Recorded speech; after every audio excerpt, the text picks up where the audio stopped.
हम कभी मानव जाति थे, हम कभी मानव थे, लेकिन अब इस पृथ्वी पर हम सिर्फ और सिर्फ कीड़े मकोड़े हैं। इस आवाज़ के साथ शुरू होती है ये फिल्म, जिसका नाम है रेका, जो कि एक पार्ट है एक एंथोलॉजी का।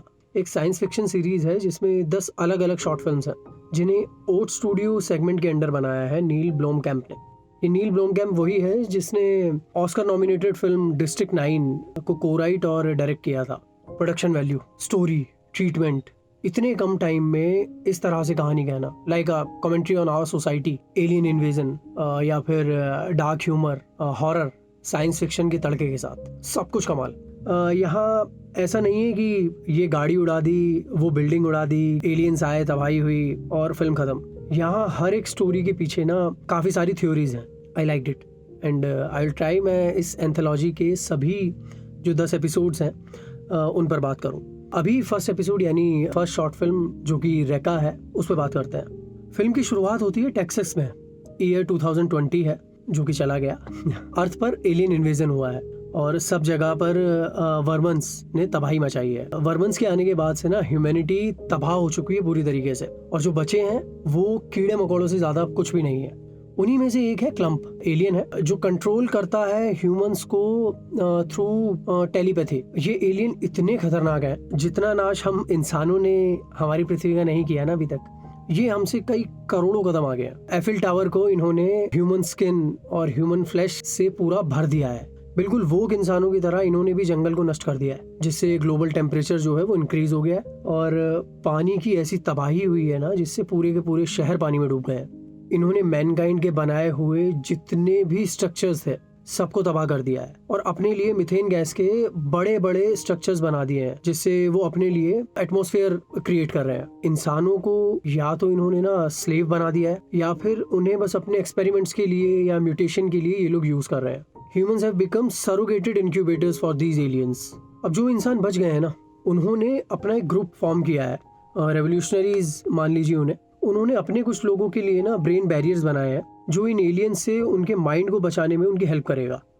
अब ये सबके लिए नहीं बनाए जा सकते, इसलिए जितने हैं ये सिर्फ उन्हीं को यूज कर रहे हैं। अब ये जो ग्रुप है ये लोग बंकर्स में छुप कर रह रहे हैं। फिल्म में एक कैरेक्टर है नोश, जो बॉम्ब बनाना जानता है। ये पप्पू जी हैं, बम बनाने में उस्ताद हैं। अब देखो, अगर ये पुरानी एलियन इन्वेजन से पहले वाली दुनिया होती जिसमें अभी हम लोग रह रहे हैं, तो बॉम्ब बनाने के लिए ये बंदा नोश जो है ये जेल में होता अभी। लेकिन एलियन इन्वेजन के बाद ये नोश जो कैरेक्टर है अब अपने प्लेनेट को बचाने के लिए ह्यूमंस की नीड है, जितने जो बचे हुए जो ह्यूमंस हैं। और ये बिल्कुल अजीब तरीके का कैरेक्टर है।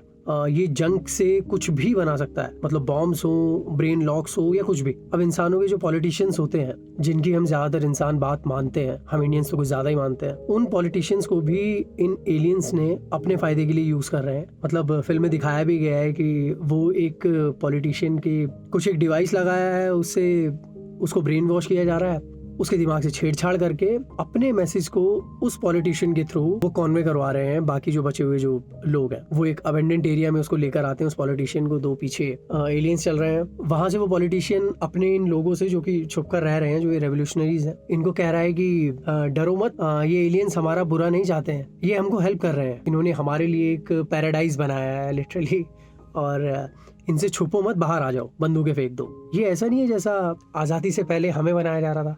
खैर छोड़ो। तभी ये जो रेवोल्यूशनरीज हैं, इनका जो ग्रुप है, जब वो पॉलिटिशियन ऐसा सब बोल रहा है, वो इस पॉलिटिशियन पर साथ साथ जो पीछे दो एलियंस भी हैं उन पर हमला करके उन्हें बॉम्ब से उड़ा देते हैं। अब ये ग्रुप जो है ये ऐसी ऐसी छोटी गतिविधियों को अंजाम दे तो देता है, लेकिन हर बार एलियंस इन्हें जवाब देते हैं। और इस बार भी एक ऐसा हुआ है कि इस हमले के बाद एलियंस इनके काफिले पर हमला किया है, जिसमें एक आदमी जो जख्मी है उसे एक अजीब सा स्ट्रक्चर दिखता है आसमान में।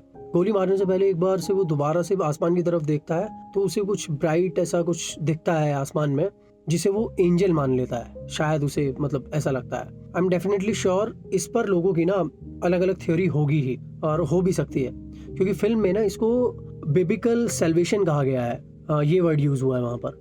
लेकिन क्या ये वही है या फिर कोई और non physical but more superior race of alien है ये जो उसे आसमान में दिखे।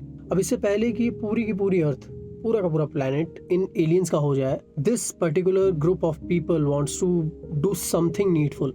विल दे गेट सक्सीड और नॉट, ये इसका फर्स्ट एपिसोड यानी फर्स्ट शॉर्ट फिल्म का ओवरव्यू है। मैंने अगर कुछ मिस कर दिया तो मुझे बताइएगा कमेंट में। बाकी और डिटेल्स में जाऊंगा तो देखने के लिए कुछ नहीं बचेगा। ये जस्ट 22-23 मिनट की एक शॉर्ट फिल्म है, पहला part, which is available on Netflix under the title oats studio. कोशिश करूँगा बाकी के जो शॉर्ट फिल्म्स हैं इसमें, मतलब एंथोलॉजी का जो बाकी के जो पार्ट्स हैं उन पर भी बात कर सके। अब तक अगर नहीं देखी है आपने और इस तरह के कंसेप्ट्स आपको पसंद आते हैं तो ज़रूर देखिए। I am not a film reviewer, I am just a film buff who is still learning through every form of art. जो कुछ ठीक ठाक फिल्म देख लेता हूँ या स्टोरीज़ पढ़ लेता हूँ वो आप लोगों से शेयर करने की कोशिश रहती है। बाकी मिलेंगे अगेन, सी या, बाय।